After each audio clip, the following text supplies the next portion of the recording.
Bismillahirrahmanirrahim. Waalaikumsalam. Alhamdulillah berjumpa kembali dengan saya Bang Agon dalam acara Let's Talk Podcast Dakwah Tamora.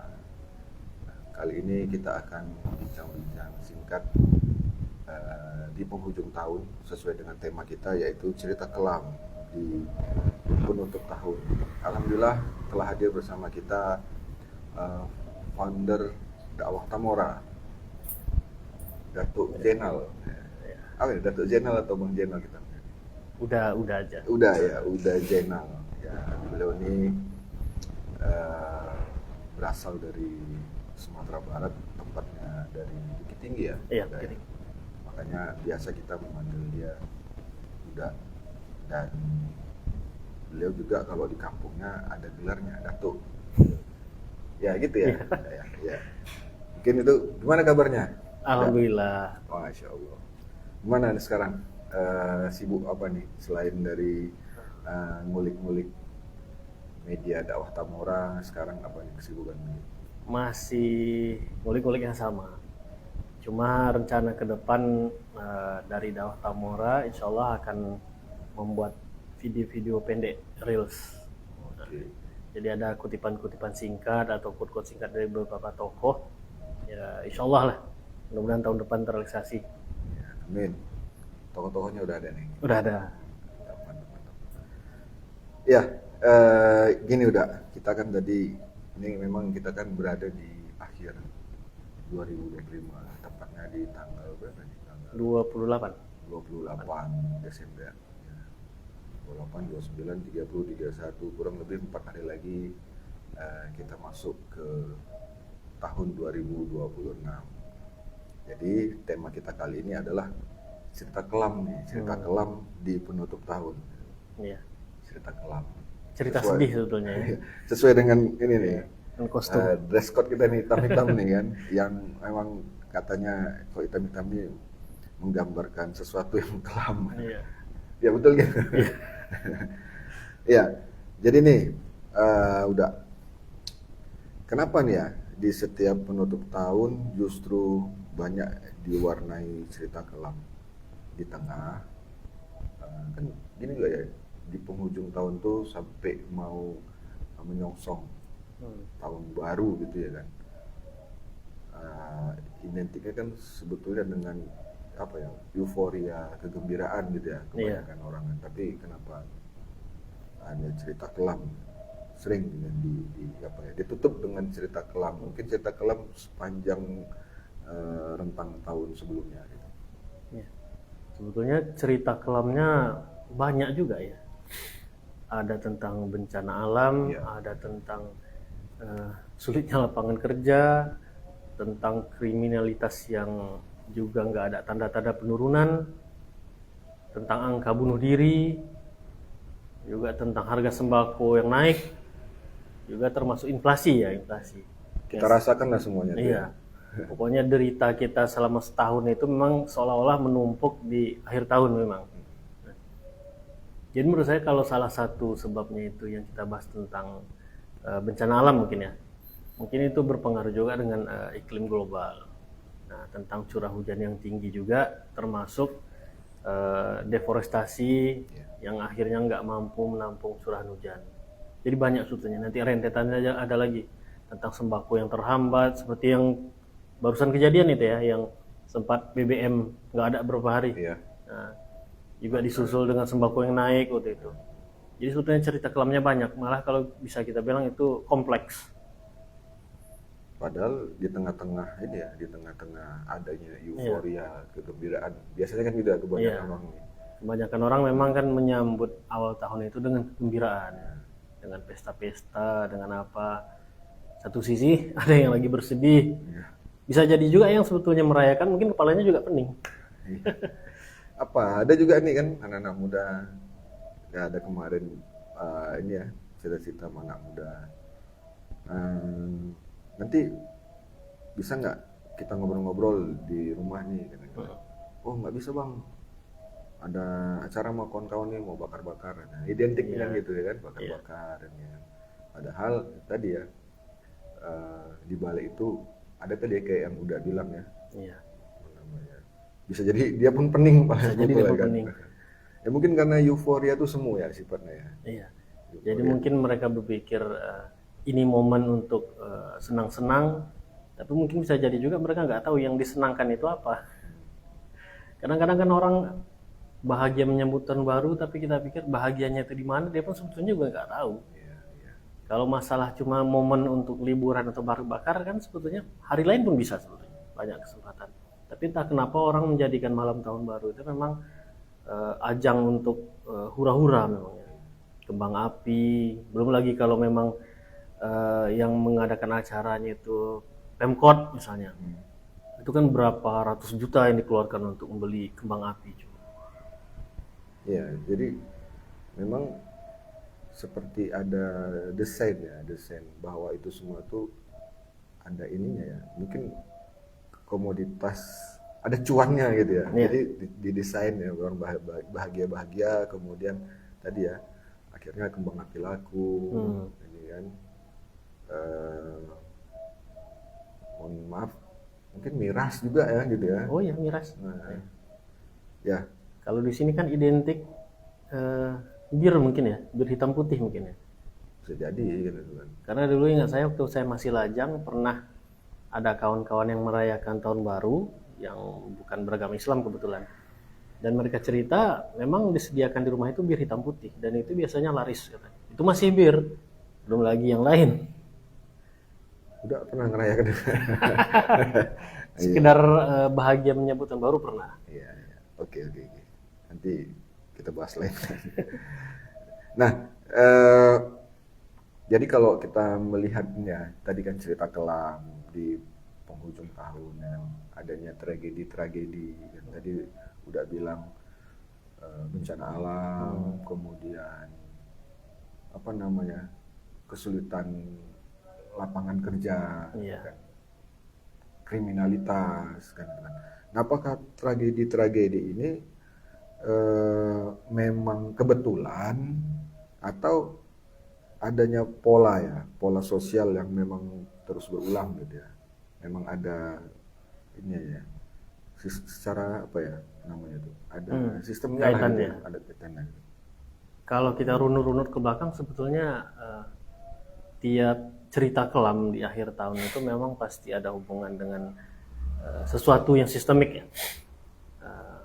Kita anggaplah di malam tahun baru itu orang ingin senang-senang, jalan-jalan segala macam, pastinya ada tuntutan minimal dari keluarga di rumah. Ingin jalan-jalan ke sana, ingin beli baju baru, ingin beli entah kendaraan atau apa. Di satu sisi ekonomi menghimpit si pencari nafkah. Nah, bisa jadi kemudian dia kalut dan nggak tahu mencari solusinya apa. Disitulah mulai tinggi tingkat kriminalitas. Jadi kalau misalnya di bulan-bulan biasa tingkat kriminal itu segini, bisa jadi di malam tahun baru itu jadi segini. Nah, yang kedua juga bisa jadi susahnya si pencari nafkah yang mendapatkan rezeki juga disebabkan permasalahan lain. Misalnya ketersediaan lapangan kerja yang sulit ya. Saya masih ingat tuh yang dijanjikan berapa? 19 juta lapangan kerja yang sampai sekarang nggak pernah terrealisasi. Saya lupa yang janji siapa itu. Saya juga lupa. Cuma ingat saya gitu ya. Nah, kita memang sekarang jadi gampang lupa ya. Iya. Nah, kemudian juga masalah lain seperti faktor alam misalnya jadi yang membuat panen jadi terhambat atau berkurang. Nah, berkurang gagal panen gagal. Dan juga merembet ke hal lain atau bisa jadi juga masalah biasanya kan kalau awal semester itu kan pengeluaran juga naik, bayar uang sekolah ini, uang sekolah itu, uang buku segala macam, UKT. Nah, jadi saya pikir memang permasalahan yang sering kita hadapi di akhir tahun itu memang nggak bisa dianggap secara kebetulan. Selain ada faktor alam, juga memang ada persoalan sistemik di balik itu. Bahkan faktor alamnya sebetulnya bisa disebut juga ada campur tangan manusianya juga. Jadi nggak murni misalnya hujan yang sangat deras langsung tiba-tiba banjir misalnya. Dari kasus yang barusan ini kan kita bisa melihat ada deforestasi misalnya. Ada perubahan lahan dari hutan menjadi lahan sawit misalnya. Jadi memang ada penyebab lain yang di luar sesuatu yang kita anggap kebetulan tadi. Iya.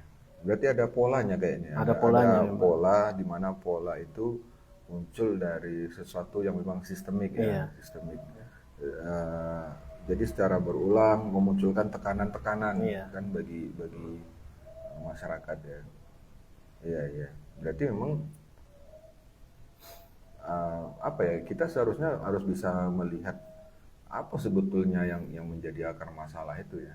Iya. Nggak bisa juga kita makanya kalau mau uang kerja gitu kan, mungkin banyak orang mau kerja tapi lapangan pekerjaan nggak ada. Pekerjaan tidak ada. Iya.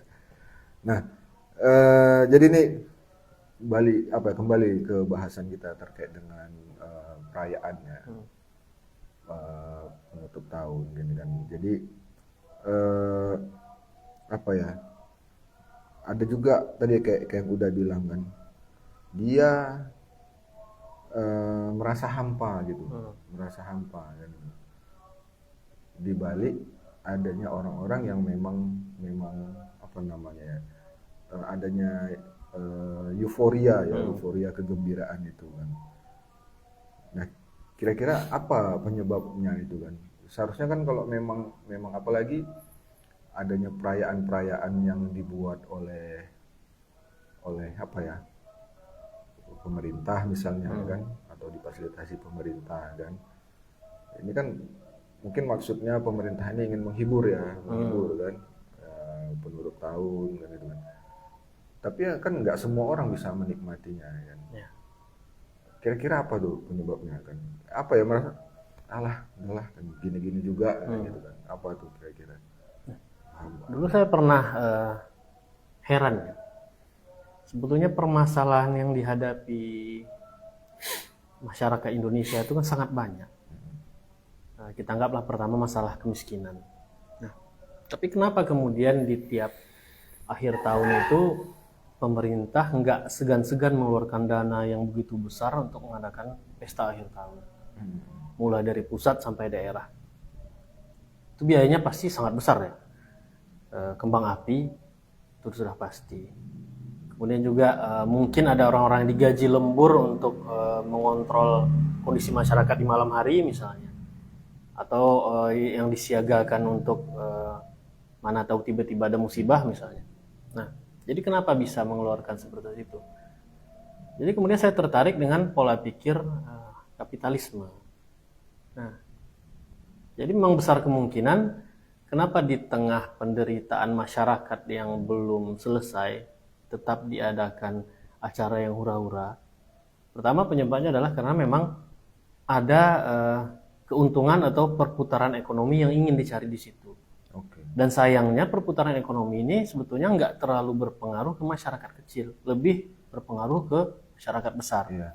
Misal para pengusaha perhotelan misalnya, pengusaha transportasi, sudah jelas. Atau bisa jadi juga pengusaha barang-barang branded. Tentunya orang kan kadang-kadang malam tahun baru itu kan pengen bergaya atau apa. Atau juga pengusaha hiburan malam. Nah, sementara memang nggak bisa kita pungkiri di kalangan masyarakat kecil juga ada yang mengais-ngais rezeki di situ, tapi jumlahnya sangat kecil. Nah, keuntungannya justru banyak berpihak pada kalangan besar. Nah, jadi memang ada keuntungan yang ingin dicari di sini, dan pastinya dari orang-orang ini juga pasti mengalir pajak yang sekian pada pemerintah. Itu yang pertama. Yang kedua, memang saya rasa perayaan tiap malam tahun baru itu seolah-olah obat bius yang ingin diberikan pemerintah pada rakyat. Penenang sesaat ya. Penenang sesaat. Jadi, pening-pening kepala, yuk malam ini kita gembira. Nah, lupakan. Jadi istilahnya kayak orang narkoba atau orang mabuk, gitu lah. Banyak masalah hidup. Nah, taruh sebotol gitu. Jadi seolah-olah memang rakyat itu digiring untuk merasakan kebahagiaan semu. Sementara ketika setelah selesai masalah tahun baru, muncul masalah lain. Iya. Sementara masalah yang lama belum juga selesai. Muncul masalah baru, akhirnya menumpuk lagi di tahun depan. Bisa jadi utang makin banyak ya. Utang makin banyak. Nah, orang-orang yang masyarakat biasa yang merayakan secara individu juga nggak lepas dari utang sebetulnya. Kadang-kadang mereka untuk menyambut perayaan malam tahun baru, mereka juga berutang. Minimal beli jagung segoni, tetap juga berutang. Iya. Atau kalau nggak bisa, kalau nggak pun berhutang, dia mengambil dananya itu dari jatah untuk beli beras bulan ini misalnya, dipotong untuk apa, untuk beli jagung 1 goni, untuk apa, bakar-bakar. Loh, soundnya mana ini? Yuk beli dulu speakernya harga 3 juta. Nggak ada duit, ya ngangsur dulu sama pinjol. Akhirnya muncul masalah baru setelah perayaan tahun baru. Jadi kita memang seolah-olah digiring merasakan kebahagiaan semu, yang sebetulnya menurut saya itu tidak perlu. Berarti pemerintah sebagai pemegang apa ya, regulasi ya, regulasi, apa ya, bisa jadi salahnya, Nggak salah peka penempatan, maksudnya. salah penempatan Salah terkait penempatan dengan atau tidak tepat sasaran ya, kalau memang ingin membahagiakan masyarakat. Ya nggak begitu juga gitu. Iya. Kan bagus juga dana-dana yang digunakan untuk perayaan itu ya dibagi-bagikan aja gitu Iya. ya, simpelnya gitu ya. Iya. Mungkin orang tuh bisa lebih ini ya gitu. Iya. Tapi memang kalau dibagi-bagian nanti ada suara sumbang juga. Ngapain minta-minta? Padahal uang yang dibagikan itu sebetulnya kan juga uang rakyat juga. Nah, ini enggak. Jadi tadi kan selain apa tadi ya kan, ada udah katakan tadi banyaknya apa ya, rentetan masalah kan sepanjang tahun sebelumnya, sepanjang tahun inilah 2025 ini kan. Mungkin tadi kasus pembunuhan, tindak kriminalitas atau bunuh diri kan gitu kan. Kalau menurut Uda ini, kasus-kasus itu sebetulnya memang murni kesalahan individunya, atau memang adanya pola yang mendesain itu kan sehingga mereka melakukan itu. Kalau menurut Uda, Saya teringat dengan penjelasan Ustadz Felix Siaw di podcast beliau. Jadi beliau pernah menjelaskan bahwa pilar ketakwaan itu kan ada 3, dari individu, masyarakat, dan negara. Nah, sebetulnya di sini yang paling berperan untuk meriayah rakyat itu kan negara. Nah, individu di satu sisi harus bertakwa, kemudian masyarakat juga harus saling beramar ma'ruf nahi mungkar. Nah, penguasanya di mana yang menerapkan hukum Islam agar masyarakat itu jauh dari yang namanya kisah kelam.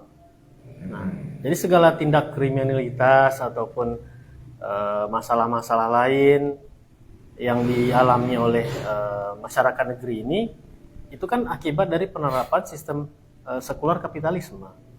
Sementara Islam sudah menjelaskan bahwa Islam punya solusinya sendiri, solusi yang sistemik juga, solusi yang ideologis juga. Nah, sementara di satu sisi negara memang nggak hadir untuk menerapkan itu. Jadi menurut saya kerusakan yang terjadi sekarang, termasuk kisah kelam yang kita alami hari ini, itu faktornya lebih banyak justru disebabkan oleh negara yang memang abai mengurus rakyat, enggak dengan aturan Islam. Jadi mentang-mentang global waktu sekarang ini menerapkan kapitalisme, menghasilkan keuntungan bagi segelintir orang, dan ternyata negara kita pun juga negara yang berideologi sekuler, ya udah mereka menerapkan itu dan nggak mau memandang ideologi Islam sebagai solusi. Ya, berarti kalau dari sudut pandang Islam, sebetulnya Islam itu tidak menafikan ya adanya tanggung jawab individu ya, tapi juga tidak membutakan dengan adanya dosa sistemik itu. Dan dari sistem itu membuat orang-orang tadi tidak menjadi bertakwa gitu ya. Nah, oke. Mungkin sama kayak ini mungkin ya, orang salat berjamaah. Kalau dia salatnya sendiri, dia salat subuhnya 3 rakaat atau 4 rakaat, mungkin kan dosanya untuk dia sendiri kalau dia sengaja melakukan itu. Nah, kalau imamnya yang mencontohkan itu dan masyarakatnya juga nggak jamaahnya juga nggak mengingatkan imam, beda dosanya kan jadi dosa bersama. Nah, jadi kan faktor si penguasanya itu memang jauh berperan lebih besar. Dia bisa merusak rakyat atau enggak, tergantung aturan apa yang diterapkannya. Ya. Jadi kalau ada yang berpendapat sistem ini juga mendorong manusia itu pada keputusasaan. Kalau menurut Anda gimana? Pas lah. Ya. Kalau dalam kehidupan kapitalisme ini kan segala sesuatunya itu dinilai dengan uang. Kita juga di sehari-hari seolah-olah dicekik dengan banyaknya pengeluaran. yang paling besar itu mungkin menurut saya itu kesehatan mungkin ya. Salah satunya. Pendidikan juga. Nah, jadi itu kan faktor-faktor ini juga mendorong sebetulnya tingginya angka kriminalitas itu sendiri. Kadang-kadang orang kan berpikir kriminalitas itu hanya tinggi di momen-momen jelang perayaan hari raya misalnya. Apakah itu raya Islam, Kristen, Buddha, Cina, Hindu atau apalah. Tapi kita juga nggak bisa memungkiri sebetulnya di hari-hari lain sebetulnya kriminalitas itu jadi tinggi. Dan salah satu penyebabnya bisa jadi memang karena biaya hidup yang memang mencekik. Jadi sistem yang diterapkan hari ini memang memaksa kita itu untuk hidup susah memang. Iya. Berarti tadi kalau tindak kriminalitas kan, bisa jadi orang yang melakukan tindakan kriminalitas itu karena terpaksa. Bisa jadi. Ya. Sebetulnya dia mau mencari uang dengan cara yang halal ya untuk memenuhi kebutuhan keluarganya. Tapi karena memang sulit, maka dia berlaku nekat ya. Terpaksaan gitu ya. Ya, walaupun kita juga nggak nggak membenarkan aktivitas itu, tapi tetap biasanya tindakan kriminalitas itu juga dilatar belakangi keterpaksaan. Nah, mungkin kita pernah mendengar beberapa kasus orang yang mencuri karena nggak bisa beli susu untuk anaknya misalnya. Itu salah satu. Nah, tapi kalau memang yang bukan karena terpaksa, itu tentu ada juga yang lebih besar. Seperti korupsi bapak-bapak yang ada di atas sana itu. Ya, mereka kan bukan karena terpaksa, tapi karena memang tergiur dengan dunia. Mereka ingin menumpuk-numpuk harta, ya kalau itu memang nggak bisa saja. Ya, saya teringat ini ya, saudara-saudara kita yang terdampak bencana kemarin kan, karena memang sulitnya mereka mendapatkan pemenuhan ya kebutuhan pangan itu, sehingga mereka tapi ya walau alam ya betul atau tidak kan, mereka melakukan penjarahan itu, betul ya, pernah dengar itu? Saya pernah baca beritanya.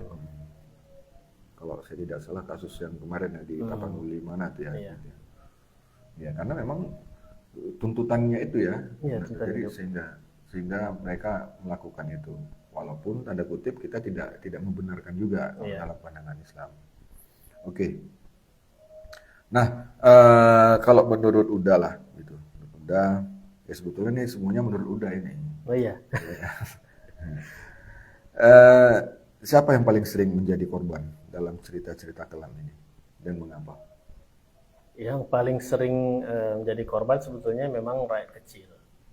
Nah, khususnya kalau di negeri ini karena mayoritas beragama Islam, ya otomatis yang menjadi korban juga rakyat kecil dari kalangan Muslim lah. Pertama, mereka memang dimiskinkan oleh sistem. Yang kedua, sistem memaksa mereka untuk berlaku kriminal. Nah, yang ketiga, sistem memaksa mereka untuk durhaka pada Allah. Maksudnya gimana?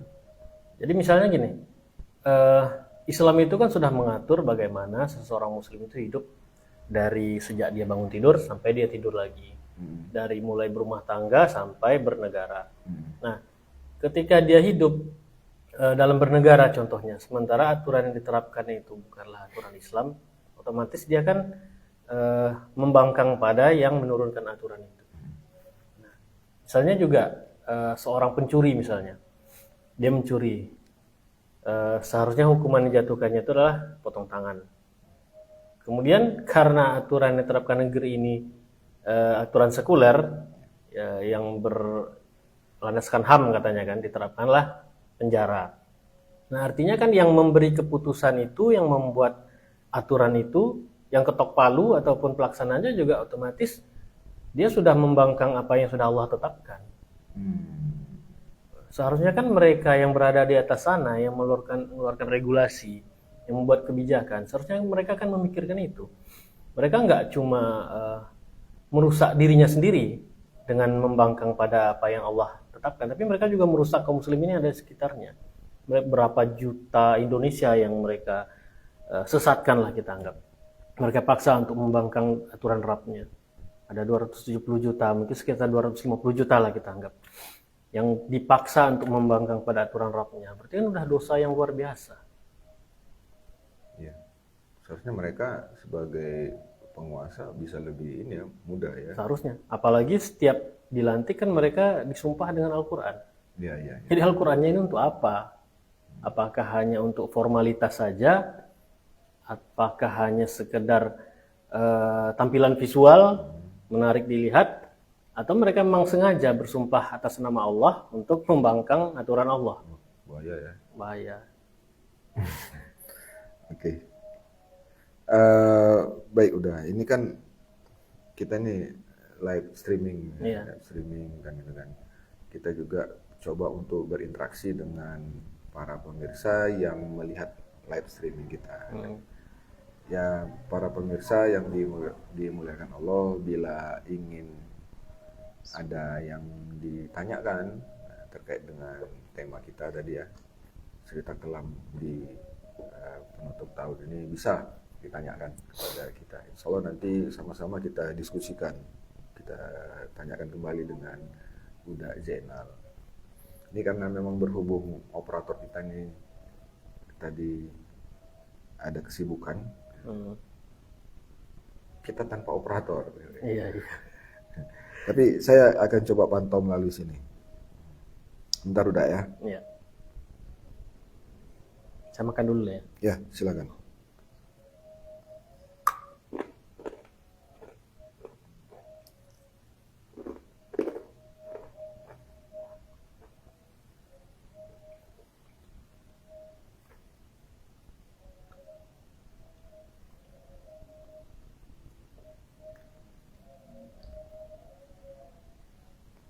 Oke, masih ini ya.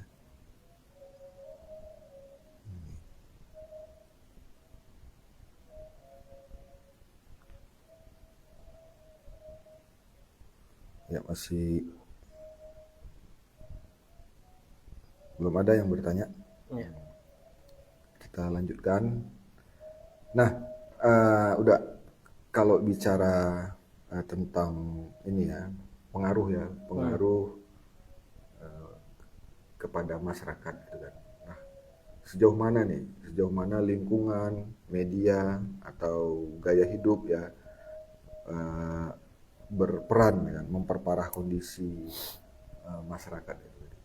Ya, terutama masyarakat tadi ya yang udah bilang tadi, masyarakat menengah ke bawah mungkin yang sering jadi korban. Iya. Korban. Nah, itu. Sejauh mana nih? Ini ceritanya menarik sebetulnya. Jadi memang saya alami sendiri, saya lihat sendiri. Kalau nggak salah di Facebook ini kan sekarang lagi ngetren Dracin ya, Dracin drama Cina. Jadi pria miskin itu ternyata adalah CEO yang menyamar gitu kan. Atau istrinya terkejut ternyata suaminya adalah pewaris tunggal keluarga. Enggak, saya nggak nonton. Cuma saya tahu. Nah, jadi memang ada salah satu kawan saya. Jadi sangat suka nonton itu. Nah, kuat dugaan saya juga dalam cerita-cerita itu kan juga menggambarkan seseorang yang posisinya dari nol tiba-tiba jadi besar, jadi CEO. Itu salah satunya kan karena main saham. Jadi dia pialang saham lah gitu. Jadi dalam waktu yang singkat mendapat keuntungan besar. Nah, mungkin kawan saya ini karena tergoda dengan hal seperti itu, jadi dia mulai ikut pula nanam saham. Nah, nanam saham. Nah, parahnya lagi, dia nggak mau pertama nanya dulu hukum saham yang ditanamnya ini seperti apa. Dia berdalih bahwa itu investasi, ada kok yang membolehkan gitulah. Ada kok ustadz itu yang melakukan. Nah, akhirnya dia menggunakan dana mungkin sampai 5 juta ya, sampai 5 juta untuk menanam saham. Dan terakhir saya tahu itu saldonya itu ternyata sudah 2 jutaan. Dari 5 juta? Dari 5 juta. Artinya sebetulnya dia kalah judi. Nah, yang kedua, ternyata istrinya juga nggak tahu kalau dia itu berjudi di situ. Nah, jadi itu salah satu akibat dari rusaknya media yang sering dikonsumsi orang-orang Indonesia misalnya. Itu masih yang lain juga. Misalnya kita gini,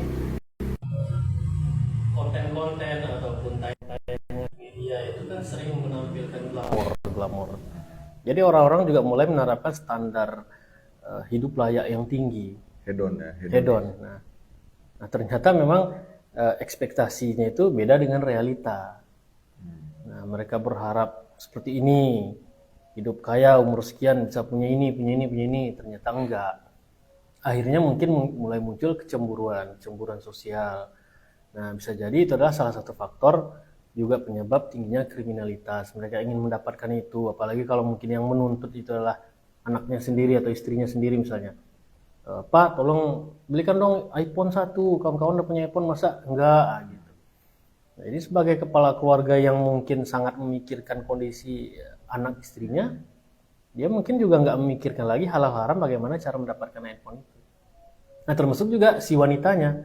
Mungkin kawan-kawannya juga punya standar hidup yang tinggi dan dia ngikut, akhirnya mulailah menjajakan diri untuk mendapatkan apa yang diinginkan. Jadi banyak sekali memang pengaruh media itu yang sangat merusak. Kalau lingkungan Lingkungan juga sama. sudah gaya hidup juga ya.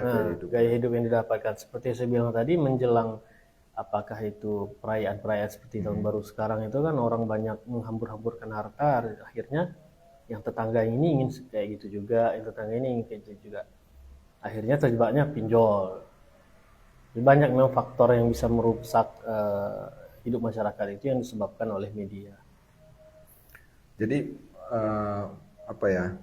besar ya pengaruh ya media, kemudian lingkungan tadi ya. Jadi seperti ini ya, adanya normalisasi ya, normalisasi gaya hidup yang hedon tadi ya, gitu ya. Jadi terakhirnya tujuan hidup itu jadi berubah ya, atau standar ya, mungkin standar harus begini tadi ya, kayak udah bilang harus punya iPhone. Sementara kalau kita bicara tentang teknologi ini kan langsung update terus ya kan. iPhone ini baru sebulan dipakai udah muncul lagi kan. Nah, harganya luar biasa. Jadi kalau seandainya kita terus menerapkan gaya hidup yang hedon tadi ya bisa jadi ya tadi ya, menghalalkan segala cara dan karena kita tidak mampu ya kan untuk ininya, akhirnya ya menghalalkan. Saya teringat tadi kan, saya bincang-bincang dengan guru saya kan. Jadi dia bilang orang yang paling sengsara itu orang yang miskin, ya kan, tapi serakah katanya. Bisa jadi. Iya. Kalau orang kaya serakah masih mending kan gitu kan. Dia ingin ini ada, ingin ini bisa, ingin ini.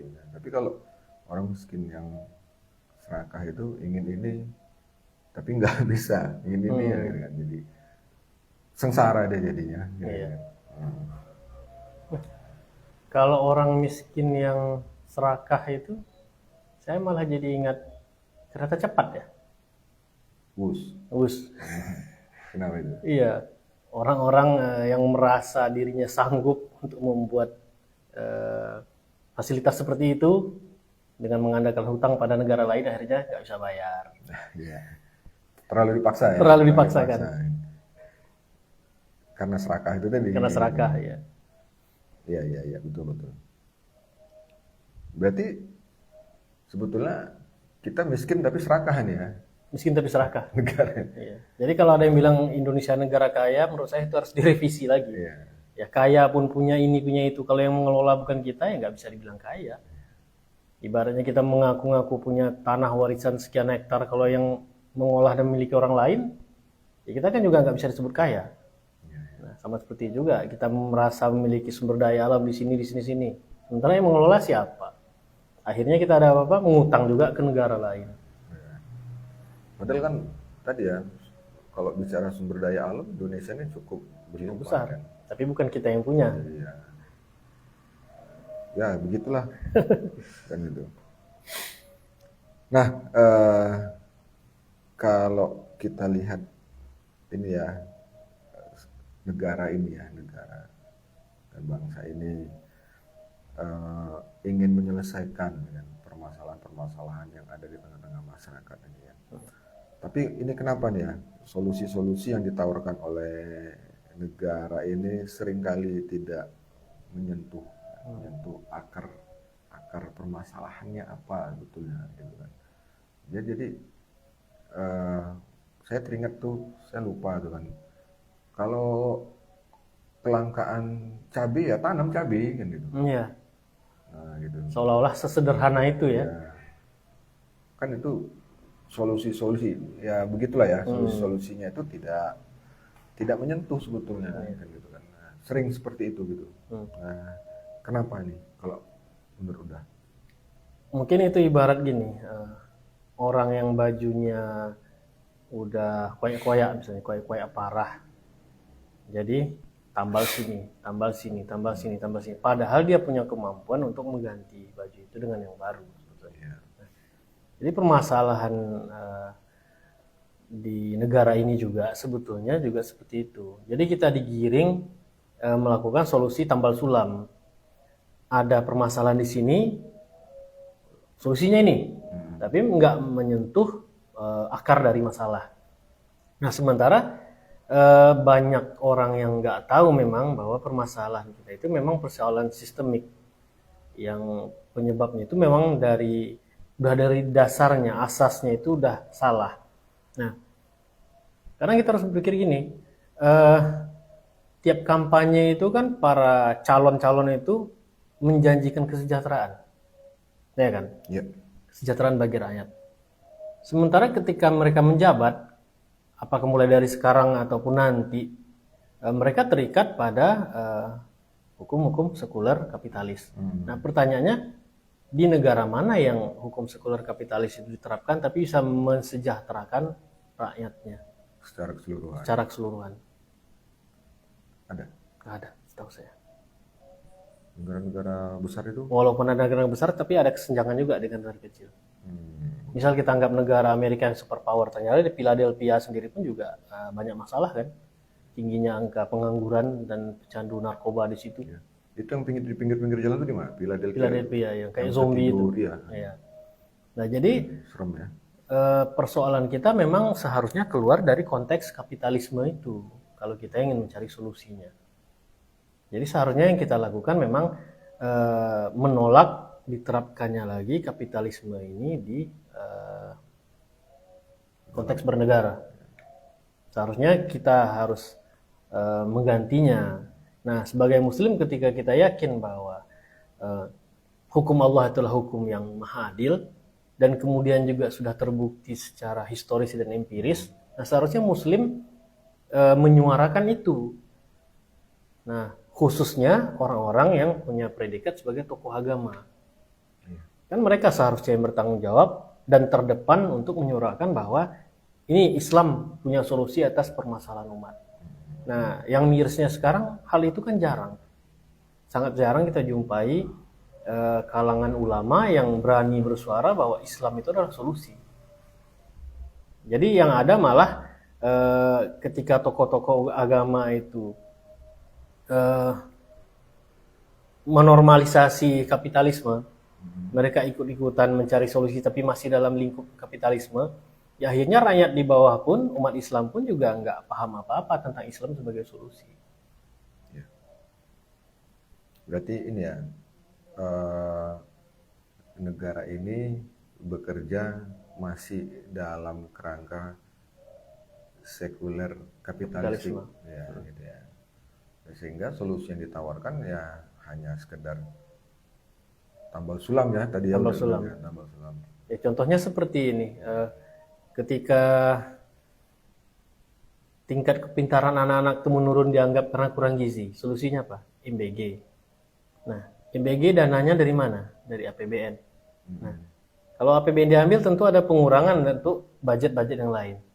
Berarti caranya bagaimana? Genjot lagi pajak dari berbagai sektor. Pajaknya ditarik dari siapa? Dari masyarakat yang diberi MBG. Akhirnya persoalannya mutar-mutar di situ saja. Makanya sebut ini persoalannya solusi tambal sulam. Ambil satu solusi sini, tapi meninggalkan lubang di tempat yang lain. Jadi nggak pernah selesai. Ya, iya. Sebetulnya apa ya? nggak pola pintar-pintar kali pun bisa ya kan, Seharusnya. apa yang menjalankan sistem ini ya. Iya. Ya, contohnya kan ada. Nggak sekolah pun bisa ya kan. Sekolah gitu pun kan. bisa. Iya iya. Eh kalau menurut udah lagi nih kan, terkait dengan sistem ini kita udah bicara sistem kan ya. Iya. Ya kan? Awalnya bicara Kisah kelam. kisah kelam, ya kan? Apa penutup tahun, ya kan? Masuk tahun yang baru, ya kan? Iya. Sampai cerita sistem. Tapi emang ada kaitannya. Iya, berkaitan Karena memang. tadi kita cerita kelam tahun 2025 ini, ya semua cerita kelam itu berawal dari Sistem yang rusak. itu tadi, ya, sistem yang rusak, yaitu sistem sekulerisme Sekuler. yang menghasilkan kapitalisme. Iya. Ya gitu ya. Iya. Pemisahan agama dengan kehidupan sehingga lahirlah ya, sistem kapitalisme. Ya. Atau kalau saya tidak salah tuh kalau dalam bahasa Arabnya Roksumaliyah. Ya. Iya, Somalia. Nah, dalam sistem kehidupan hari ini, selaras nggak dengan fitrah manusia? Tentunya enggak. Fitrah manusia itu kan selarasnya itu dengan Islam, karena di situ kan Islam itu hadir memuaskan akal, menenteramkan hati, gitu kan. Iya. Nah, sementara kapitalisme ini hadir justru membuat manusia itu saling berlomba-lomba untuk mengumpulkan dunia. Iya. Nah, yang kita tahu salah satunya yang sistem yang rusak itu juga sosialis komunis ya, yang sudah hancur tahun berapa, 91, 92 gitu kan. Nah, itu kan juga rusak, memaksa manusia itu malah melepaskan hak miliknya menjadi semuanya hak milik negara. Nah, sementara kapitalisme ini memberi peluang pada manusia itu untuk memperoleh sebanyak-banyaknya apapun yang dia mau selagi dia sanggup. Dan negara nggak hadir di situ untuk mengatur urusan rakyatnya. Nah, jadi ini sebetulnya sangat bertentangan dengan fitrah manusia. Kita bisa melihat penerapan hukum sekuler di Indonesia ini untuk masalah kriminalitas saja berpengaruh nggak untuk masalah membuat efek jera kira-kira? Kan enggak. Nah, efek jera itu kan nggak ada. Malah orang-orang yang sudah masuk penjara masih bisa jadi residivis. Nah, artinya memang penerapan hukum sekuler di satu sisi ini saja sudah membuktikan bahwa ternyata hukum sekuler itu memang nggak sesuai dengan fitrah manusia. Orang-orang masih tetap condong melakukan kriminalitas walaupun dia sudah dihukum. Jadi nggak ada apanya ya, nggak bisa jadi solusi jangka panjang. Iya iya. Ya apa ya, kepuasan itu pun nggak ada ya. Iya, nggak ada. Malah kalau korban pembunuhan itu ketika melihat pelakunya cuma dihukum penjara 10 tahun, walaupun 20 tahun lah kita anggap, kan tetap tidak puas dalam hatinya. Ya walaupun si korban juga nggak bisa dihidupkan lagi gitu kan. Cuma kan ketika Islam itu diterapkan bahwa si pembunuh juga harus dibunuh, nah di situ kan ada rasa kepuasan dalam diri si korban. Dan orang-orang juga yang melihat itu juga berpikir bahwa ternyata ketika kita melakukan pembunuhan sanksinya sangat besar. Orang-orang juga takut melakukan pembunuhan. Orang-orang juga nggak akan mau main hakim sendiri. Orang-orang juga nggak akan mau melakukan sesuatu yang bisa membahayakan nyawa orang lain misalnya, karena sanksinya besar. Nah, sementara di sini begal aja kita anggap. Ketika di bawah umur, apakah dia akan dihukum berat? Ternyata enggak. Juga dilepaskan dengan alasan masih di bawah umur dan mungkin bisa jadi dia masih anak sekolah. Ya. Apa ya? Memang kelihatannya kalau hukum dalam hukum pidana ya kita bilang ya, dalam Islam tuh kayaknya menyeramkan gitu ya. Kayaknya. Tapi justru itu yang membuat orang-orang itu tidak berani ya kan mau melakukan lagi. Artinya ada efek jerahnya di situ. Tapi kan memang catatannya memang negara yang memang punya peran besar dalam mengkondisikan itu semua harus memenuhi hak-haknya kan, atau hak-hak masyarakatnya kan. Dia harus menunaikan kewajibannya sebagai negara kan. Misalnya memenuhi lapangan pekerjaan apa gitu ya. Baru memang nggak kalau situasinya, kondisinya masih seperti ini langsung diterapkan ya memang nggak adil jadinya. adil. Ya, ya, ya. Seolah-olah negara itu kan hanya hadir untuk menghukum, tapi nggak mengurus urusan rakyatnya. Iya.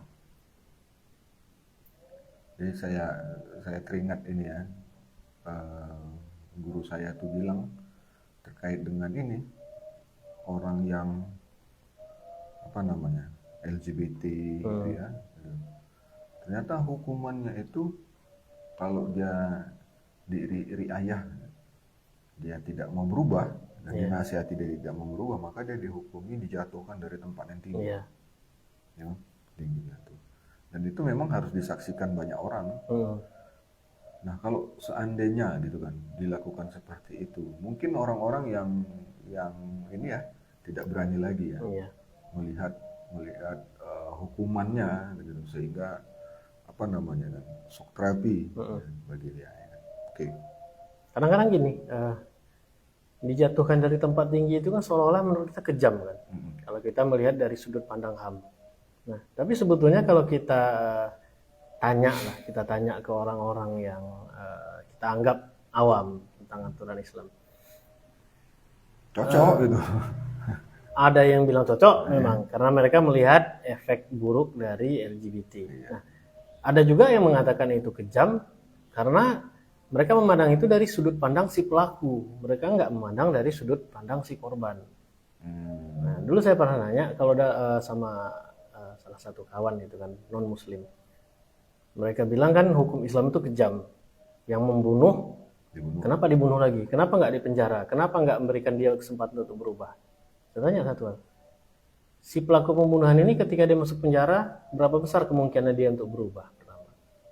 Nah, yang kedua, coba lihat dari sudut pandang si korban. Hukum yang kejam itu apakah dari sudut pandang si pelaku atau dari sudut pandang si korban? Bagaimana kalau misalnya yang dibunuh itu adalah misalnya anak Anda?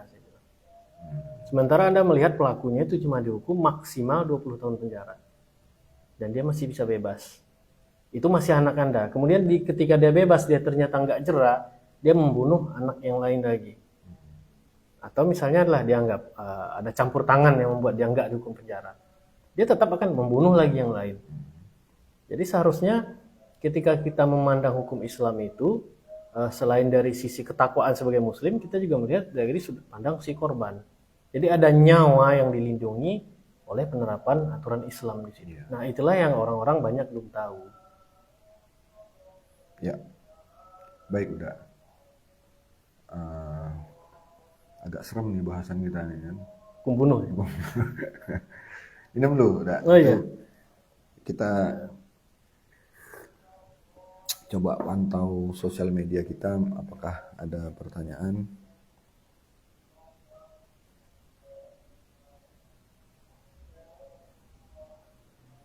Ya, masih belum. Baik, gini udah. Kalau ditinjau dari pandangan Islam, kita lihatlah kerusakan sosial yang ada di masyarakat kita ini kan, apakah itu banyak lahir dari permasalahan personal atau sistemik? Kalau yang kita bahas adalah permasalahan sosial, tentu kita harus sepakat bahwa penyebabnya itulah persoalan sistemik. Nah, sementara kalau kita yang bahas masalah individu, bisa jadi permasalahannya personal, bisa jadi sistemik. Tapi kalau kita sudah membahas masalah sosial yang menyangkut hubungan antar sesama manusia, di situ kita nggak bisa membantah memang penyebabnya itu lebih pada persoalan sistemik. Jadi apapun persoalan masyarakat khususnya umat Islam di Indonesia, apakah itu mulai dari kriminalitas, perjudian, pelacuran, LGBT, korupsi, semuanya itu nggak lepas dari persoalan sistemik. Jadi ada beberapa hal yang memang saling berkaitan di situ. Nah, dari pilar ketakwaan saja itu memang sudah berkaitan. Seperti yang sebutkan tadi, ada individu, masyarakat, negara. Dan ketiga aspek ini nggak bisa dilepaskan. Nah, sementara dalam aspek bernegara juga berpengaruh terhadap perilaku seorang. Masalah pendidikan, kesehatan, pengelolaan sumber daya alam, pengelolaan hutan, termasuk juga aturan yang diterapkan dan cara untuk membuat aturan itu juga ternyata berpengaruh terhadap masalah sosial yang dialami oleh masyarakat. Jadi memang dalam persoalan sosial ini kita memang seharusnya nggak bisa membantah bahwa itulah persoalan sistemik. Ya, ya permasalahan individu pun sebetulnya berawal dari masalah sistemik Dari juga. masalah sistemik juga. Ya. Jadi kalau ditanya tadi apa tadi ya? Banyak lahir dari permasalahan personal atau sistemik. Saya yakin sistemik. Oke. Nah, baik, kita lanjutkan. Ini kan tidak sedikitnya, berarti banyak nih. Ya. Tidak sedikit orang yang memahami bahwa Islam itu hanya sekedar sholat, Ya. puasa, zakat, gitu kan. Belum apa ya? Belum memahami kan bahwa Islam itu ada juga mengatur permasalahan negara, ya kan? Ya. Apa namanya tuh? Kalau hanya ibadah ritual lah kita bilang ya, ibadah ritual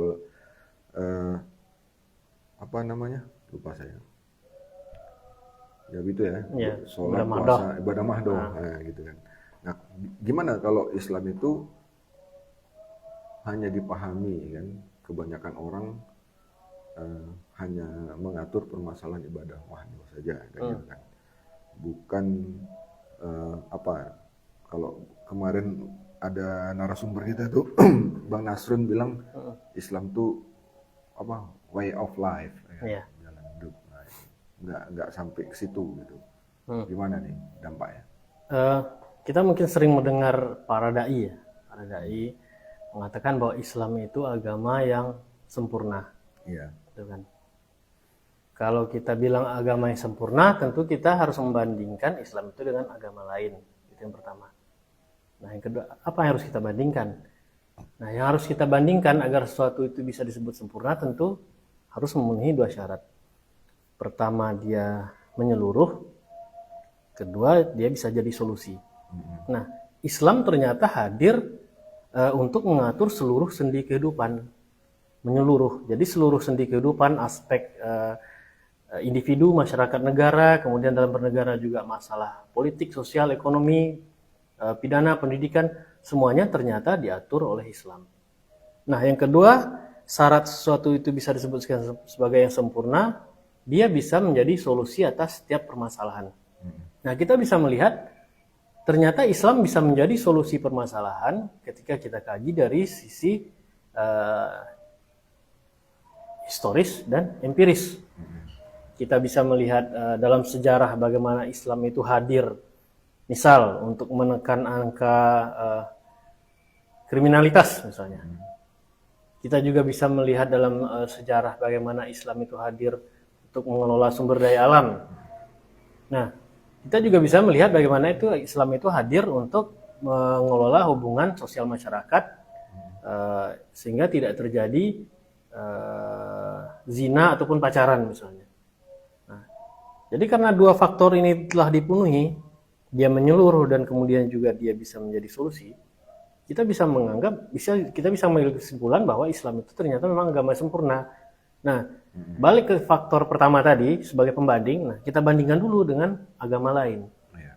Nah, ternyata dalam agama lain tidak ada agama yang mengatur kehidupan selengkap Islam.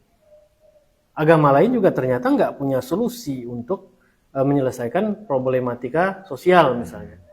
Nah, disinilah sebetulnya spesialnya Islam. Jadi ketika para dai itu muncul dengan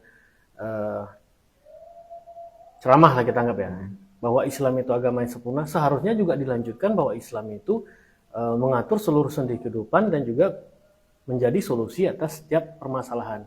Dan itu semua juga ruang lingkup yang ternyata jauh lebih besar dari sekedar persoalan sholat, zakat, puasa, haji. Seharusnya seperti itu. Nah, sayangnya setelah di Eropa muncul sekularisme, virus itu ternyata telah masuk ke tubuh kaum muslimin. Dan saat ini kaum muslimin malah menerapkan itu dan memandang Islam itu seperti itu. Makanya kemudian mereka menganggap bahwa Islam itu nggak perlu dibahas di sinilah, Islam itu sana mau ceramah masjid. Atau kalau kita bicara masalah politik, jangan bawa Islam lah. Kalau masalah politik itu masalah kita antar manusia, nah seperti itu. Jadi sayangnya seperti itu.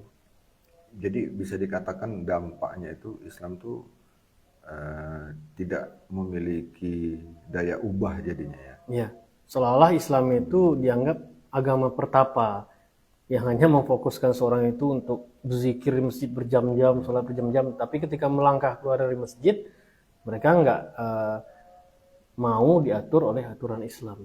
Atau bisa jadi mereka memang nggak mau tahu bahwa Islam mengatur masalah itu atau enggak. Ya selain itu tadi ya dampaknya bisa jadi dampaknya masjid ramai tapi tindak kriminalitas tetap banyak. Tetap banyak. Iya. Jadi tidak mendudukkan bahwa Islam itu sebagai jalan hidup itu juga bahaya ya. Iya. Sangat bahaya berat. Bentar lagi yang Ramadan. Nah biasanya Ramadan juga kan para dai itu akan ceramah tentang bahayanya zina. Tapi kita bisa melihat ternyata zina juga makin merebak tiap tahunnya. Jadi ada ayat-ayat yang sering kita dengar di waktu Ramadan itu, ya ayyuhallazina amanu kutiba alaikumusiyam. Iya. Ya kan? Padahal kalau kita telaah ada ayat yang dekat-dekat di situ, ya kan? Saya kurang ini ya, 5 ayat ke belakang atau 5 ayat ke depan itu. Redaksinya sama juga tuh kan? Iya. Ya ayyuhallazina amanu. Tapi di situ kita disuruh berhukum dengan hukum Allah, qital kan gitu kan, berperang kan gitu kan. Redaksinya sama-sama orang beriman yang diperintahkan juga kan. Tapi kan itu nggak pernah disinggung nih ayatnya selama bulan Ramadan ini kan. Tapi sering masalah salah ibadah madah aja. Ya gitu ya. Bisa dianggap bahwa penceramah itu tidak memaknai Islam itu sebagai agama yang sempurna kalau menurut Anda? Kalau karena faktor kesengajaan, menurut saya itu sebuah dosa besar ya bagi penceramah tersebut. Dia memberitahu umat tentang suatu hukum, tapi dia menyembunyikan hukum lainnya. Nah, ini di luar konteks ketidaktahuan ya. Kita anggap kalau beliau itu sengaja, maka itulah sebuah dosa besar. Artinya dia memilih dan memilah hukum Allah mana yang harus diterapkan, mana yang enggak.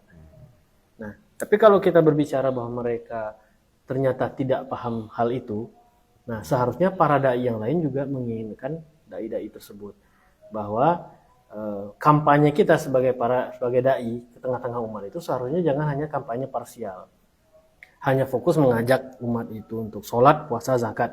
Bukan berarti hal ini nggak penting, ini penting. Tapi juga ada persoalan ini yang jauh lebih penting. Nah, seharusnya ketika kita memberikan tausiah pada masyarakat tentang pentingnya sholat, tentang zakat, tentang puasa Ramadan, kita juga harus memberikan ceramah tentang bagaimana peran negara untuk mengatur umat agar taat pada hal-hal tersebut. Apa sanksi yang diberikan negara jika kaum muslimin tidak melakukan hal ini. Nah, kemudian ketika negara tidak menerapkan hukum itu, bagaimana caranya agar hukum itu diterapkan. Ketika negara tersebut ternyata terhalang oleh HAM misalnya, sehingga tidak bisa menerapkan hukum tersebut, terhalang dengan sistem demokrasi yang membuat ijtihad itu nggak lagi sebagai cara untuk membuat hukum misalnya. Nah, berarti solusi apa yang harus diterapkan agar segala penghalang tersebut bisa dilewati. Nah, seharusnya para dai juga saling mengingatkan tentang hal tersebut. Bukan malah kemudian mungkin sudah bukan rahasia umum lagi ya. Kalau ada yang menyuarakan penerapan aturan Islam, pasti ada juga yang menyuarakan penolakan aturan Islam, walaupun dia juga Muslim, walaupun dia juga kalangan dai. Iya. Ya, kadang-kadang kita juga karena tidak adanya persatuan itu ya, tidak ada kekompakan gitu ya di kalangan kaum muslim ya, karena memang dai-dainya juga sering berseberangan juga gitu ya. Jadi, seharusnya kalau berseberangannya masalah-masalah cabang seharusnya nggak masalah. Gitu. Tapi sayangnya malah persoalan pokok membuat mereka berselisih. Nah, itu aneh menurut saya. Baik. Oke. Udah, ini tidak terasa kita sudah hampir 1 jam nih Iya. bincang-bincang kita. Tadi bahasan kita tentang cerita kelam. Cerita kelam. Kan? Baik, kan di penghujung tahun nih kita kembali ke bahasan kita. Kita udah kemana-mana juga bahasannya nih. Tapi nggak apa-apa ya udah ya. Nggak apa-apa, masih berkaitan. Kembali ke ini ya, akhir tahun, awal tahun nih. Kan? Kita mau awal tahun nih kan. Nah, bagaimana seharusnya seorang Muslim itu menyikapi pergantian tahun? Ya, Kalau menurut Uda. seharusnya bertambahnya umur seorang muslim itu berarti kan semakin mendekatkan dia pada kematian, pada jatah umurnya. Nah, makanya Sesuatu aneh, yang pasti itu ya. sesuatu yang pasti. Makanya aneh kalau seseorang muslim itu ketika terjadi pergantian tahun dia malah hura-hura dan semakin jauh dari ketaatan, apalagi menolak seruan untuk berhukum pada hukum Allah, itu aneh. Nah, seharusnya seorang muslim itu semakin bertambah tahun dia semakin bermuhasabah. Apa yang sudah dialaminya dari tahun-tahun sebelumnya. Kemudian juga dia bermuhasabah apa yang harus dilakukannya pada tahun-tahun berikutnya.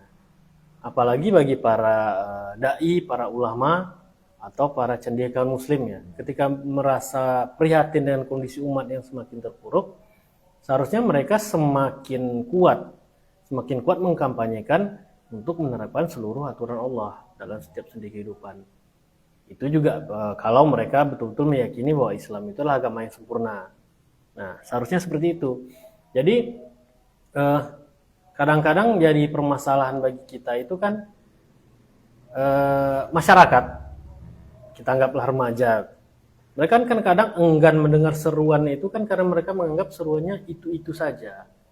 Itu-itu sajanya hanya perkara sholat, puasa, zakat. Ya mungkin memang mereka waktu itu butuh itu karena mereka belum melakukan. Tapi sebagai manusia yang dekat dengan fakta kehidupan dan mereka merasakan sendiri rusaknya kehidupan atau mereka mendengar sendiri keluhan orang tua mereka yang gaji kurang, beras Sembako mahal, kemudian juga mungkin mereka melihat tetangga mereka yang dibegal. Nah, seharusnya kan para dai juga hadir memberikan solusi atas itu semua. Jadi solusinya secara umum untuk kaum muslimin seharusnya pergantian tahun itu diisi dengan muhasabah, ketakwaan. Bukan dengan tindakan hura-hura apalagi di tengah banyaknya bencana seperti sekarang. Bagi ulama seharusnya mereka semakin menggiatkan kampanye untuk menerapkan seluruh aturan Islam dalam kehidupan bernegara. Nah, bagi penguasa seharusnya semakin menyadarkan mereka bahwa kekuasaan yang mereka dapatkan sekarang itu seharusnya mereka pergunakan untuk menerapkan seluruh hukum Allah. Apalagi ketika mereka dilantik, mereka disumpah di bawah Al-Quran. Nah, jadi seharusnya mereka-mereka yang saya sebutkan ini menjadikan tahun baru itu sebagai ajang muhasabah, bukan ajang untuk hedon. Itu seharusnya. Baik, enggak. Oke, kalau memang ini ya, jadi bisa kita simpulkan ini kan bahwa akar masalah itu sistem. Ya.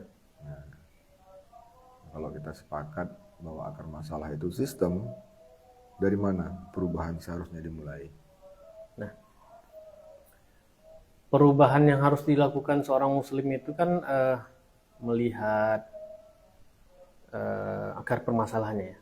Nah, dia sepakat bahwa permasalahan yang dihadapi umat Islam sekarang adalah persoalan sistemik. Persoalan yang diakibatkan oleh ideologi yang ternyata bukan ideologi Islam, yaitu ideologi sekular.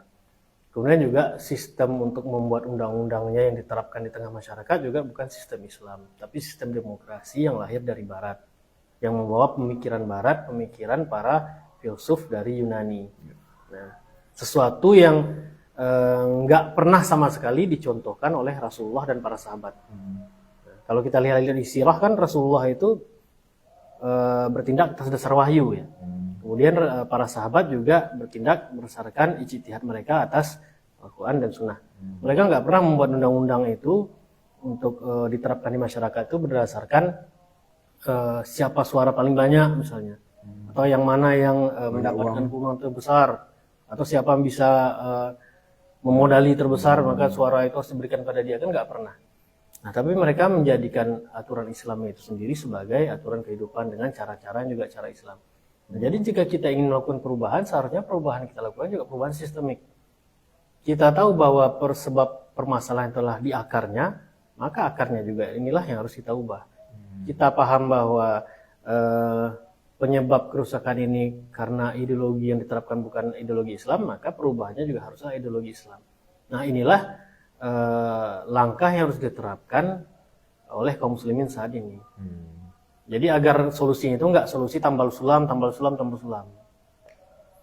Jadi bisa dibilang di awal itu harus sesegera mungkin memunculkan kesadaran ya di tengah-tengah umatnya, bahwa ini loh akar masalahnya, gitu kan. Dan ini penyebab masalah kan gitu ya. Jadi kalau sudah muncul kesadaran, kemudian ada ketidakpercayaan lagi dengan sekarang yang memang lagi ada gitu ya. Misalnya kan sistem sekarang ini memang membuat masalah, membuat onar, jadi harus ditinggalkan kan gitu kan. Oke. Nah, terakhir kan gitu kan. Jadi apa nih pesan dan harapan kan bagi mereka yang sedang berada di titik paling gelap hidupnya kan gitu kan, di tahun ini untuk tahun depannya? Pesan pertama, bertobat.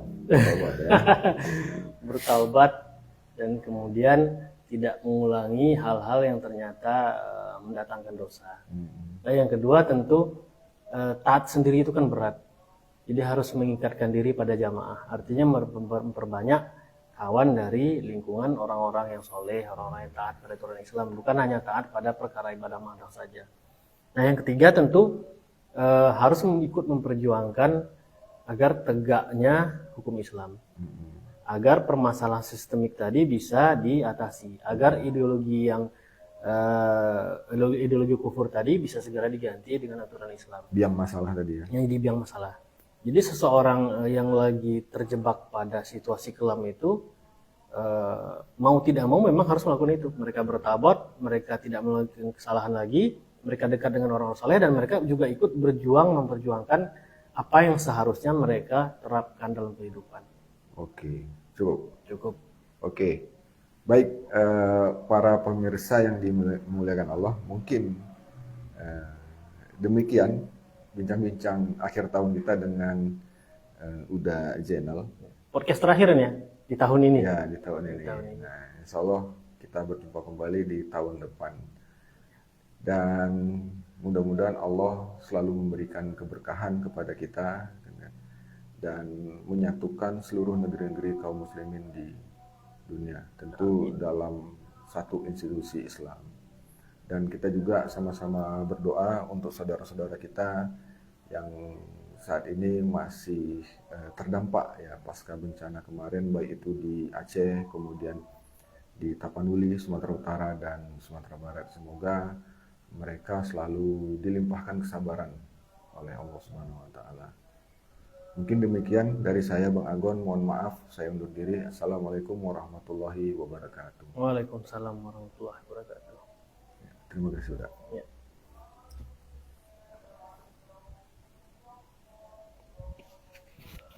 Ini nggak bisa dimatikan.